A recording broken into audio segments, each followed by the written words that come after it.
Hello दोस्तों, मेरा नाम है धीरेन्द्र सिंह और आपका स्वागत है आपके अपने चैनल पे।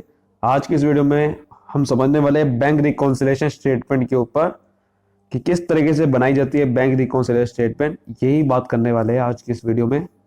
तो चलिए स्टार्ट करते हैं बैंक रिकॉन्सिलिएशन स्टेटमेंट। तो हम यहाँ पर एक एग्जाम्पल देते हैं, कैश बुक और एक तरफ है पासबुक। सबसे पहले जब भी हम कैश बुक में कोई भी चीज़ अगर बैलेंस बढ़ता है, बैंक बैलेंस की बात कर रहे हैं हम, कैश बुक का मतलब है यहाँ पर बैंक बैलेंस। तो जब भी कैश बुक के अंदर बैंक बैलेंस बढ़ता है तो उसको डेबिट होता है हमेशा, क्योंकि एसेट हमेशा डेबिट होते हैं, घटते क्रेडिट साइड से है। पासबुक के अंदर क्या होता है कि जो भी हम यहाँ पर बैंक के अंदर प्लस करेंगे, यानी कि जो डेबिट करेंगे वो यहाँ पर क्रेडिट होता है, और यहाँ जो क्रेडिट करेंगे वो डेबिट होता है, क्योंकि बैंक के लिए हम लायबिलिटी है और हमारे लिए बैंक एक एसेट है। जैसे कि अगर हम बैंक में कोई पैसा जमा कराते हैं 40,000 रुपये, तो यहाँ पर डेबिट होगा, इधर क्रेडिट हो जाएगा 40,000 रुपये। और कुछ मान के चलो कि हमने यहाँ पर किसी ने हमें पेमेंट दी 500 रुपये, तो यहाँ पर क्या होगा, डेबिट। इधर भी क्या होगा, इधर क्रेडिट होगा। अब क्या हुआ कि कुछ चार्जेस काट लिए बैंक ने 100 रुपये, तो यहाँ डेबिट हो जाएगा। फिर यहां पर हमें पता ही नहीं था कि चार्जेस काट लिए, क्योंकि चार्जेस तो एक महीने के बाद पता चलते हैं कि क्या क्या चार्जेस काटे हैं, तो हमारे नॉलेज में नहीं था, इसलिए हमने एंट्री करी भी नहीं थी। और महीने के एंड में देखा तो बैंक का जो हमारा बैलेंस था वो 40,500 का था कैश बुक के अंदर, यानी कि डेबिट था वो। और पासबुक के अंदर जब बैलेंस देखा तो वो 100 रुपये थोड़ा कम था, क्योंकि बैंक चार्जेस वहां कटे हुए थे।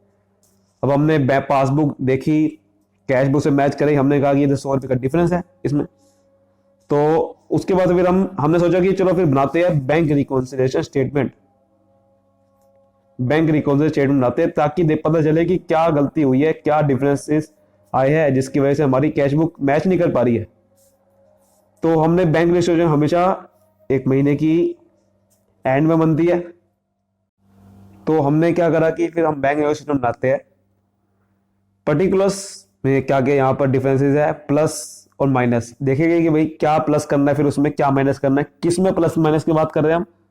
यानी कि यहां से कुछ जो बैलेंस उठाएंगे, यहां से जो भी हम बैलेंस उठाएंगे उसमें क्या प्लस करना पड़ेगा या माइनस करना पड़ेगा, जिससे अगली वाली जो हमारी टारगेट, हमारी जो बुक है जिससे हमें मैच कराना है, वो हमारा उससे बैलेंस मैच कर जाए उसका। वो हम कोई भी ले सकते हैं, हो सकता है कि हम कैश बुक का बैलेंस उठा ले, हो सकता है पासबुक का उठा ले, बात वही है ना। हम चलो इस एग्जांपल के लिए कैश बुक का बैलेंस उठा रहे हैं 40,500, तो हम यहां लिख देंगे balance as per cash book. ठीक है, balance as per cash book 40,500, ये प्लस में है, प्लस में है, नेगेटिव तो नहीं है, तो इसलिए प्लस में लिख देते हैं 40,500। अब हुआ क्या था, बैंक चार्जेस की वजह से ये हमारा कैश बुक मैच नहीं कर पा रही थी पासबुक से। तो आप मुझे बताओ, इसमें 100 रुपये माइनस हो रखे है पासबुक के अंदर, यहां पर 100 रुपये माइनस नहीं है। अगर मुझे कैश बुक को पासबुक से मैच कराना तो क्या करना पड़ेगा, 100 रुपये माइनस करने पड़ेंगे ना, सही। तो 100 रुपये से माइनस कर देते हैं तो काम हो जाएगा। तो मतलब कि हमें सिर्फ ये लॉजिक है इसके अंदर कि हमने सामने वाले बुक को देखना है बस, यानी कि जो सा हमारा बैलेंस उठाया है, हम देखना है कि भाई अगली वाली बुक में वो चीज उसमें क्या हो रखा है। अगर कोई चीज डिफरेंस है जिसकी वजह से वो पासबुक या फिर जो दूसरी बुक है वो उसका बैलेंस बढ़ रहा है, कोई डिफरेंस की वजह से अगर उसका बैलेंस बढ़ रहा है तो हम यहाँ भी बढ़ा देंगे। सिंपल सा लॉजिक है ना। अगर यहाँ पर 40,500 की जगह 40,000 यहाँ पर 600 होता, तो यहाँ पर 100 रुपये अगर बढ़े हुए तो यहाँ भी बढ़ा देते। अगर यहाँ कुछ घट रहा है तो यहाँ भी घटा देंगे। तो हमें टारगेट बुक पे फोकस करना है बस। टारगेट बुक में अगर कोई चीज प्लस हो रही है तो हम भी प्लस करेंगे, माइनस हो रही है तो माइनस कर देंगे। तो हम यहां पर अब क्या करेंगे, ऐड करेंगे माइनस करेंगे, हम माइनस करेंगे।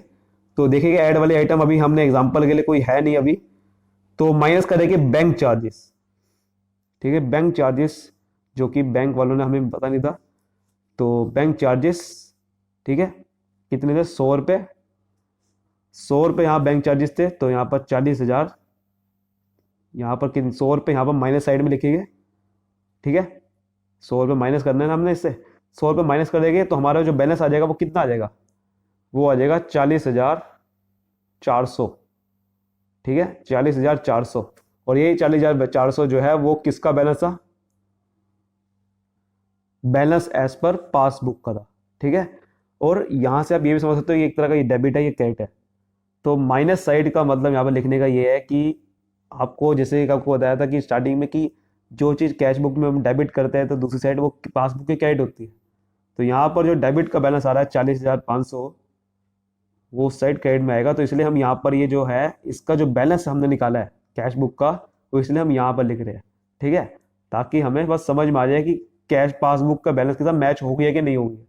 तो हमने वो चीज़ देखने के लिए बस यहाँ पर माइनस में लिखा है, बस वो आप समझ सकते हो ये क्रेडिट है कि बैलेंस पासबुक का क्रेडिट साइड में आता है, इसलिए क्रेडिट में आ रखा है ये, और डेबिट में आ रखा है। क्योंकि आपको जैसे कि हम अकाउंट का बैलेंस निकालते हैं, एक साइड का अगर बैलेंस डेबिट साइड बड़ी है तो उसका जो बैलेंस कहाँ आता है, क्रेडिट साइड पर आता है ना। इसी तरीके से यहाँ पर डेबिट साइड बड़ी थी तो इसलिए यहाँ पर क्रेडिट में बैलेंस आ गया। तो 40,000 एक स्टेटमेंट है, ये अकाउंट नहीं है वैसे, स्टेटमेंट है बस। ये स्टेटमेंट में हमें ये शो करना होता है बस कि चार्जेस जो है या कोई भी जो डिफरेंस है उसको दिखाना है हमें बस, ताकि हमें समझ में आ जाए कि हमें डिफरेंस क्या क्या हो रखे थे। बस हमें ये चीज़ समझने के लिए स्टेटमेंट बन जाती है। तो ये 40,500 यहाँ पर क्वेश्चन आपका खत्म हो गया। ये एक एग्जाम्पल था, ये कॉन्सेप्ट है, आप इसमें कुछ भी कर सकते थे। अगर कोई चीज़ प्लस करनी होती तो प्लस कर देते।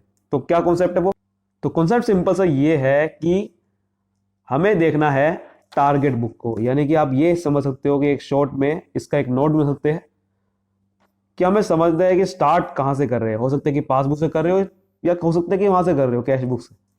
हमें ये चीज़ देखनी है कि हमें यहाँ तक पहुँचना है। अगर कोई चीज़ टारगेट बुक में प्लस हो रही है तो हम यहाँ भी प्लस ही कर देंगे।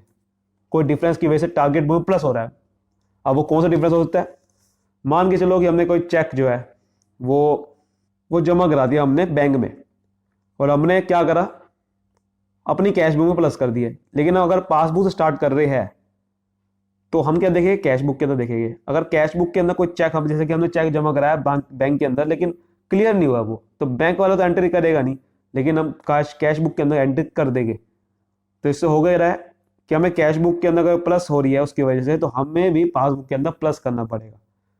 ठीक उस तरह से ऐसे देखना पड़ता है कि हमें टारगेट बुक में अगर कोई चीज माइनस हो रही है तो हम भी यहाँ पर माइनस कर देंगे। इस कॉन्सेप्ट, इस लॉजिक के साथ आप कोई भी बैंक रिकॉन्सिलिएशन स्टेटमेंट का क्वेश्चन सोल्व कर सकते हो बिना कोई दिक्कत के। उम्मीद करता हूँ कि आपको अच्छे समझ में आ गया होगा कि पूरा को पूरा क्या कॉन्सेप्ट है इसका। ये सारा था, ये विदाउट एडजस्टेड कैश बुक वाला था। ठीक है, आगे इसके और भी क्वेश्चन समझेंगे। अगर आपको कोई भी दिक्कत आती है तो कमेंट में जरूर बताना, और कैसी लगी वीडियो जरूर बताना। सब्सक्राइब कर देना चैनल को कमेंट करके, और शेयर भी कर देना, और साथ में लाइक जरूर करके जाना। थैंक यू सो मच, मिलते हैं अगली वीडियो में, तब तक बाय बाय।